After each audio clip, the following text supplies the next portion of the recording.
everybody, and welcome to Random Fandom Chats. I'm Tandra. I'm Dee Dee. This is Annabeth. And here we talk about pretty much anything and everything fandom related. It could be books, movies, TV, comics, video games, which is one of our topics today. We're going to be talking about the Dragon Age series. Which is kind of interesting because you've barely even played the first one a little bit. She likes video games, she just doesn't really get much chance to play them, unfortunately. So she hasn't played all three of these games. I played 2 and a partial. Well, the reason why you haven't totally finished the third one yet is because you think that they're made more for the next generation consoles, and unfortunately we don't have an Xbox One yet. So I had to play it on the 360, and I really just think that it's too much of a game for our old 360 to handle, and it crashes. Almost as soon as I start playing it crashes, and I'll be just walking down the hallway, and it's just like, nope, I'm dead now. So I kind of gave up on trying to finish it. I got like maybe almost halfway through the story, maybe. But that was about as far as I went, so now I'm going to have to wait till we get an Xbox One. Yeah, and let's hope that'll be fairly soon so you can finish it. It's made by BioWare and EA Games, which EA is one of my favorites. We've been playing EA Games since they were on the computers way back when. And BioWare makes another game series that I'm very fond of, the Mass Effect series. And honestly, which is one I'm not as fond of. You haven't even played them! I've seen you play them. Which you would think that you'd like them because you like sci-fi stuff. Well, for some reason they just don't appeal to me as much.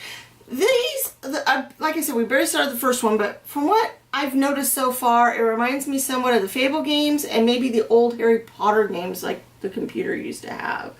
Which that was made by EA Games. Yeah, it was made by EA Games, so maybe that's part of the similarity. But that's what it reminds me of anyway. I can see that especially with Origins. Yeah, now like I said, I haven't seen you play these two, so I'm not exactly sure what they look like world-wise. You can pick your race and your class, but there's only 3 races. There's just humans, dwarves, and elves. And the elves, if you want to be a magic user, elf is your only choice. No, you can be no. Or can be dwarf as well?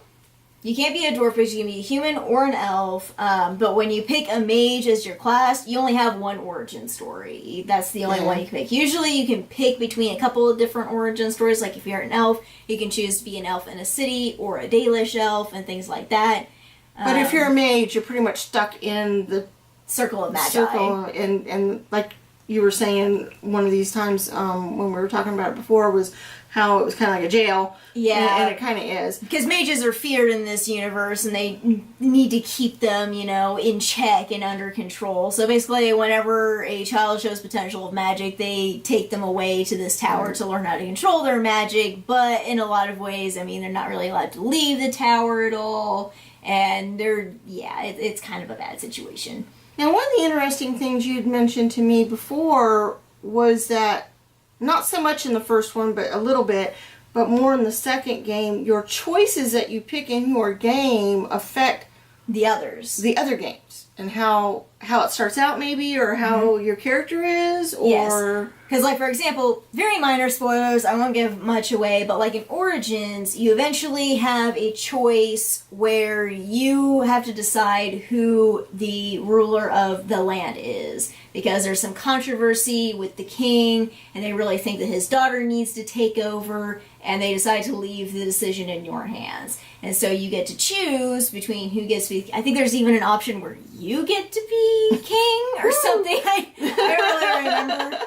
King. So that's like one of the main things that correlates with the other stories is, they reference, the ruler of that land in the second one a little bit. Like I said, with Origins, it doesn't affect the stories a lot in the other 2 games, but it really gets more of a, heavily based thing in Dragon Age 2 that correlates with the third one, Inquisition.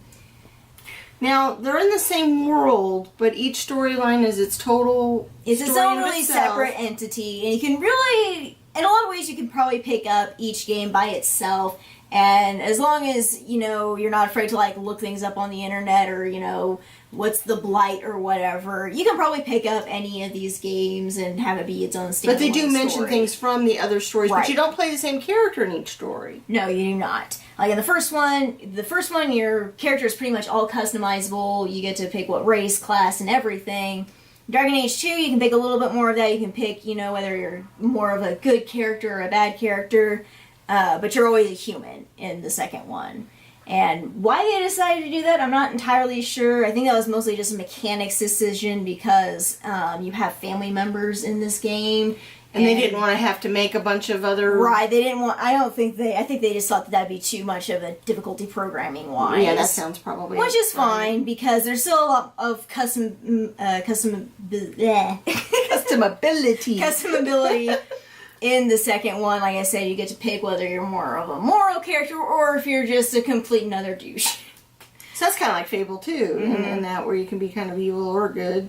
Right. And another thing is, in all of these games, you have companions and your little entourage of people. Which I'm never very fond of. I know, you're not very fond of that. They just get in the way! Honestly, in these games, they don't really. They're pretty much go off and kind of doing their own separate thing. But your companions will treat you differently based on the decisions you make throughout the game. Oh, that's cool. Yeah. That makes sense. Like in Origins, like whenever you make a decision, like if you come across a bandit in the road and he's, begging for mercy and you decide to let him go, a little thing will pop up like so-and-so, their affection towards you goes up or they dislike you and whatnot. And it goes up and down. And unfortunately, something that I got very frustrated with is you can't make everybody happy. At least half of the characters always seem to hate you. And I was like, I just want everybody to like me. Well, I guess that makes sense because, there's always going to be people out there who like more morally ambiguous and other people are like, no, you got to be good all the time. And, right. Yeah, so I guess that makes sense. But a lot of them are just like, well, you need to be good, but you also need to be tough. So when you make sissy decisions, I'm not going to like you and whatnot. And of course, your relationship with them also directly affects the romance storyline. Oh, there's a romance storyline. Yes, there are certain characters in the game that you can romance, certain companions. In Origins, I think there are 4. Yeah, there's 4 of them you can romance. I think there's also 4 in number 2, but the difference between the romance and those 2 games is in Origins, it's gender specific on who you can romance. In Dragon Age 2, you can be either gender, and they basically kind of make all the characters bisexual, and which is kind of cool in my opinion. Interesting. It gives a little bit more, flexibility with who you want to romance and whatnot. Well, and that's what's nice about games like this, because my favorite games are ones that are very, Fable and Oblivion and ones like that you can pick a lot of things, you have a lot of options, you have a lot of choices, you can play the game more than once and have a totally different outcome. Different, outcomes. And it sounds like this game is very good at that. It is. You can replay these games several times. And still enjoy it. And that part is cool. Now, one thing I did notice when I was getting set up to do this one and going through the early part of the storyline, especially the very early part, is the fighting was not that difficult for me. And I'm not the very best fighter in the world. I mean, I've done it enough that, it does get a little bit harder once you go out into the a little bit. world. But I was on the normal setting. So if you are really good at video games and you haven't played these yet, you might want to set it at a higher setting. You might get a little bit bored. Because I might get bored otherwise with the fighting part of the game. I'm not. To me, the fighting is you have to do it to get your goals or get people out of your way or whatever. Yeah. So whatever. But some people love fighting in these games and that's really important to them. So if that's the case, then you definitely want to go up with a higher level. But I will warn you, at the higher levels, you can hurt your companions and your friends in the fighting, so you have to watch that. Which friendly fire is not something I'm fond of. Again, I want to make everybody happy. You shouldn't want to go around. I don't want to accidentally. Is it possible to actually kill them? Well, okay. When they fall in battle, they basically just kind of fall unconscious, and when the battle's over, then they wake up miraculously. They're just like, I'm fine. I didn't get my skull bashed in by a warhammer. But I'm really mad at you for knocking me out. Right. And there's also an option, like, if your companion falls, you can have an option to go up and, like, heal them. It takes a minute. I did notice there was some spells that you can learn. Now, what about the menu options? I was having a little bit of trouble understanding how to switch, getting it figured out to switch to my different magic. Spells. Unfortunately, the mechanics for the mages in the first game is really kind of choppy in a lot of ways. Or at least that's what I've heard from other people. I've never played a mage in the original, or if I did, I barely played it at all, because I usually play a rogue, but sometimes I play a mage. But I heard that other people had a lot of problems with the first one. And that's what I was noticing, because that's what I played was a mage. And so I kind of didn't really bother playing a mage in the first game. Well, what about the other controls? Like, how easy is it to switch weapons, or I would definitely say that the take mechanics potions. of the games gets better with each game. Like I said, Origins, you know, it was the first game that came out, and back then this was stuff that was a little bit more primitive or a little bit more new. When did it come to out? the industry in a lot of ways.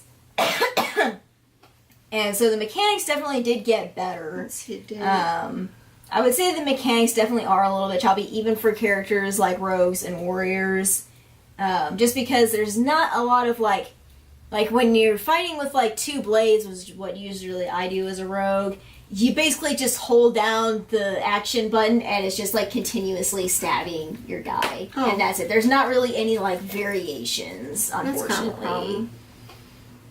2009, so that's been a while. That's been a little bit in ago. gaming age, Yeah, that's for gaming pretty years, old. that's kind of old. Yeah, it's kind of And old. you can definitely tell it. Still not a bad game. Definitely not the worst mechanics-wise that I've played. Oh yeah, we played Summit. You can't hardly get anything accomplished. It makes me want to throw the controller out the window. Yeah, there are times. Now, that was the other thing. Like, you liked how it went, you know, and Right, and I like they how kinda worked immersed together and the they merged story is. together. But what was your most memorable, like, scene or thing that happened when you were playing, or something that really caught your attention when you were playing? It is really hilarious. See, I want to make everybody happy, but I'm also not opposed to having some controversy with the companions, because some of the companions really hate each other. Oh, and I love putting those guys on the same team just to hear them bicker. because when you're walking through the city or through the forest or whatever, a lot of times you'll get to these points where it triggers a conversation between them, and it can be very hilarious sometimes.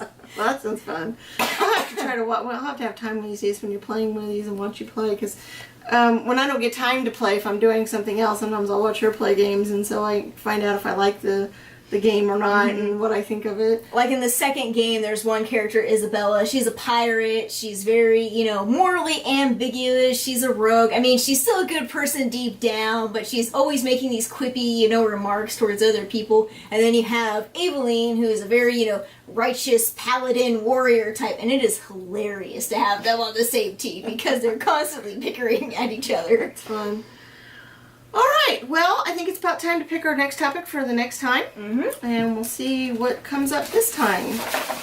We keep trying to get Annabeth to pick them, but she won't do it. Yeah, and she's usually much more lively than this, but she also loves just sitting here and listening to us too. Mm-hmm. She's kind of bored with our geeky conversations sometimes. Alright, so pick one of these. Let's do pink. Okay, what would we pick? Once again, the colors have nothing to do with what's Yeah, on the it's cards. just It was just whatever. random. What's our card? Movie, Frozen! Wow. We're So to we get Disney now. Disney's next. We're getting a very good variation We on our are. first episodes. And then when you join us next time, we will probably have some a smaller box that has some more up-to-date topics, so we can pick something that's relatively new. Mm-hmm. And then we'll go back to the old box, and we'll probably every once in a while do that, so we can stay on top of some current events as well. All right, so if you like us, please click the like button. Please share with all your friends. Mm-hmm. Think about subscribing to us if you like what we do. And also give us suggestions, because we have quite a few, but we can always use more. We can always add more. Thanks.